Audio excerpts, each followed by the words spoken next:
Abadukurikiye nanone tubahaye ikaze ku Babwiriza TV. Nk'uko bisanzwe ndi kumwe n'umukozi w'Imana Alex nanone tuguhaye ikaze ku Babwiriza TV.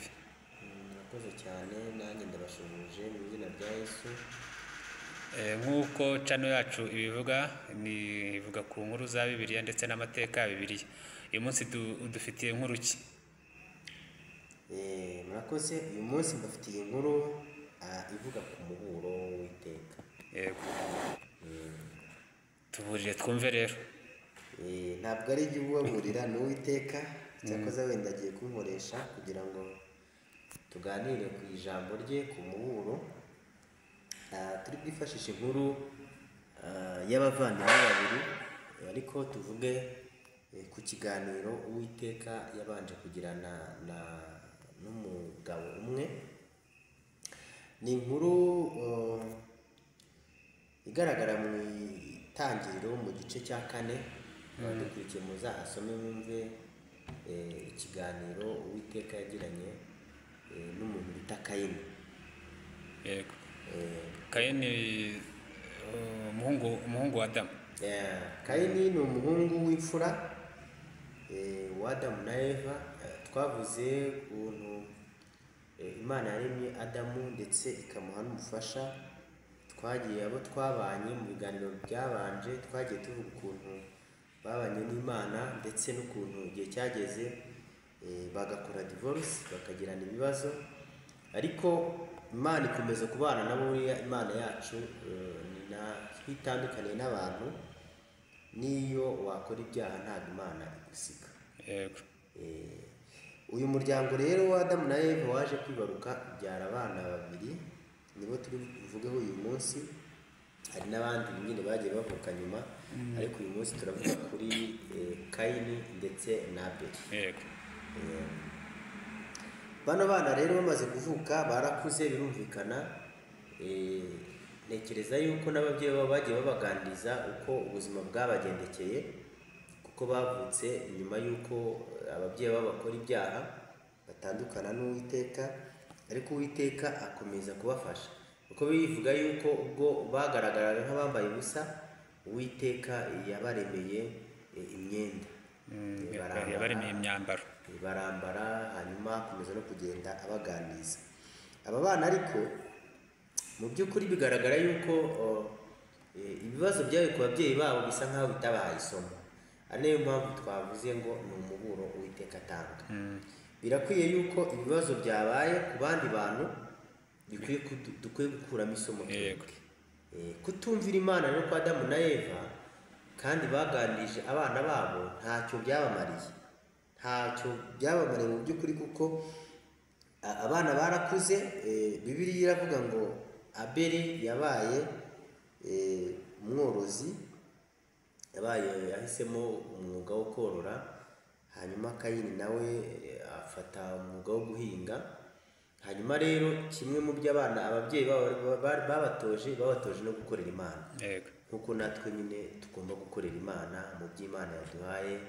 Muri ya gahunda mujyi ubona dukora yo gutura, gutanga icya 10, gutanga amaturo asanzwe, biriya n'umurimo w'Imana kandi tugomba gukora. Hanyuma rero Abeli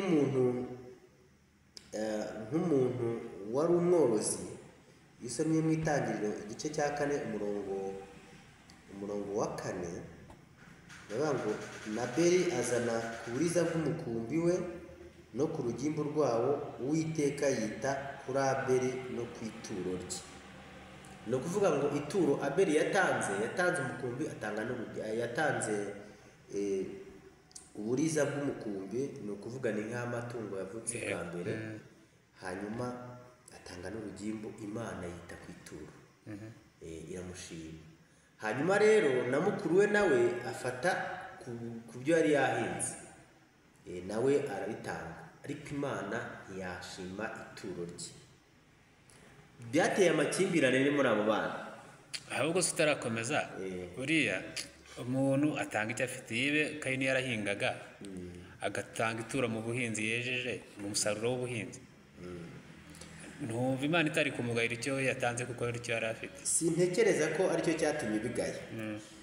nta kintu bibiliya kinini ibivugaho kuri ayo maturo yabo, ariko iyo usomye hano ku ituro rya Abeli ngo yazanye uburiza bw'umukumbi, ni ukuvuga yahisemo amatungo meza, ko twabonye ko kuva na kera Imana yifuzaga ko abantu batanga ibitambo bidafite inenge.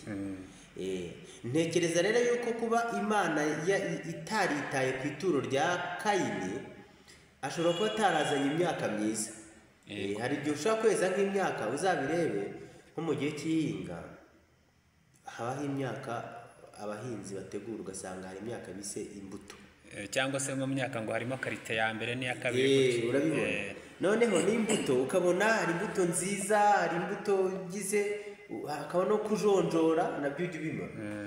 Ntekereza ko rero wenda nubwo batabivuzemo aha ngaha, Imana kuba yaragaye ituro rya Kayini ntabwo ari uko ryaturutse mu buhinzi, oya, ni uko ahubwo rishobora kuba ritari ituro mu by'ukuri rigenewe gutanga ngo rinezeze Imana.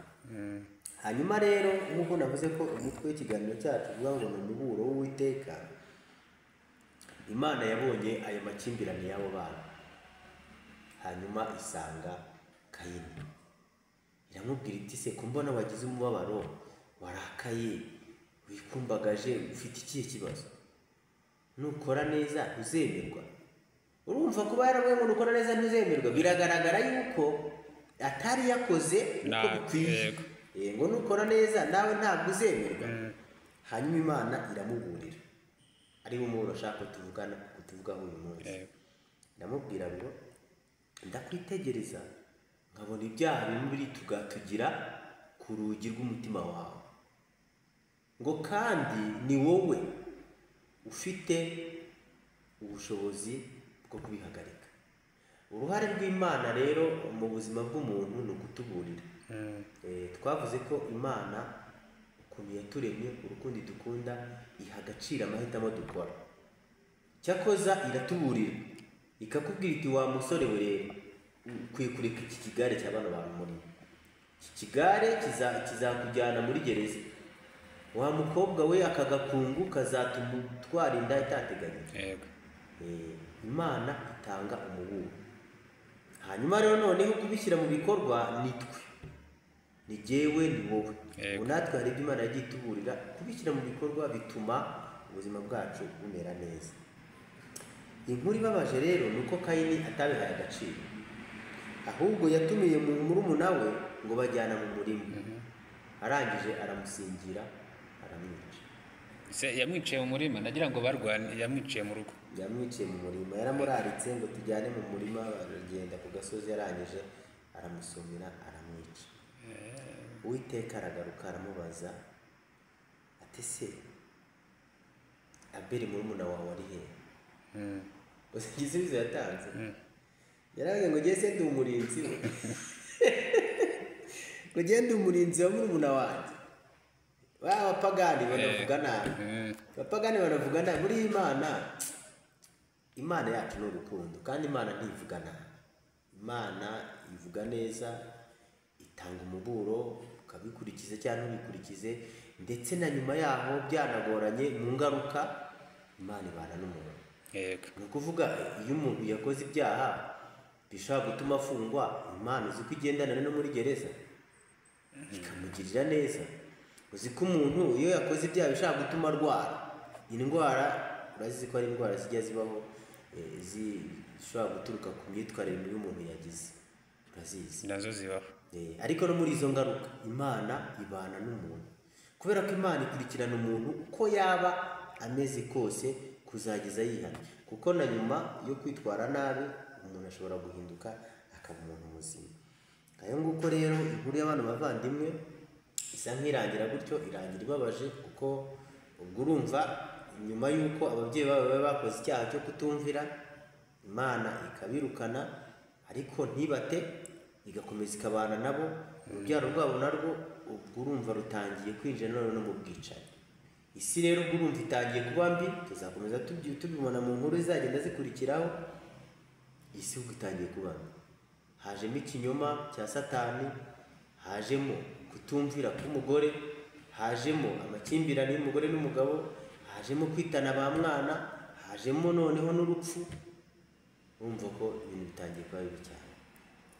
Ariko ijambo ry'Imana rivuga ngo haracyari ibyiringiro, haba uyu munsi haba n'icyo gihe Imana yakomeje kugenda ibana n'abantu bayo, kandi n'Imana kumwe natwe. Yego. Reka twibutse abadukurikiye gukora like ndetse na subscribe ku biganiro byacu. Naho utaha rero mubane natwe, kandi Imana ijye ibaha umugisha uko muzajya mukurikira ibiganiro byacu. Naho utaha.